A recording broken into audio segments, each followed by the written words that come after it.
Mimi kwa leo la kwangu ni fupi kwa sababu linatakiwa lifike mapema.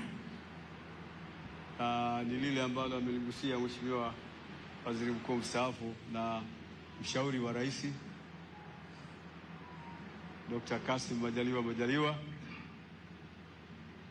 ya kwamba mpaka sasa hivi hatujapata taarifa yoyote ya kuandama kwa mwezi nchini, na vyombo vyetu vya kufuatilia vimefuatilia mikoa yote hadi wilaya zetu tulizo nazo, lakini hatujapata habari ya kuandama mwezi kwa siku ya leo.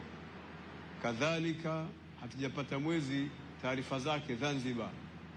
Muda mfupi tu ofisi ya Mufti wa Zanzibar imewasiliana na mimi kunipa taarifa kwamba mwezi haukuandama na wao wanaingia katika mitambo kwa ajili ya kwenda kutangaza kwa mwezi haukuandama. Kadhalika tumewasiliana na Kenya ambao tunashirikiana sehemu tatu hizi, Kenya, Tanzania bara na Zanzibar, juu ya masuala ya mwezi. Wao hawakuona na pia walitangaza mapema siku mbili kabla ya kwamba mwezi hauwezekani kuonekana kwa siku ya leo. Kwa hiyo tunatangaza kwa Waislamu wote Tanzania kwamba mwezi haukuonekana.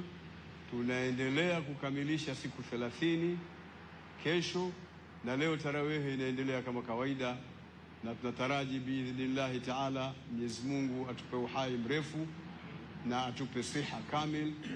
Tutaswali hili siku ya Jumamosi insha Allahu taala. Taarifa hii tunaitoa rasmi kwa Waislamu wote, bali kwa Watanzania wote, ya kwamba mwezi haukuonekana, na hiyo ni kheri na ni rehma, kwa sababu zile siku za kheri na baraka zinaendelea kupatikana. Baada ya maelezo machache hayo, niseme wallahu waliu tawfiq. Wassalamu alaikum wa rahmatullahi wa barakatuh.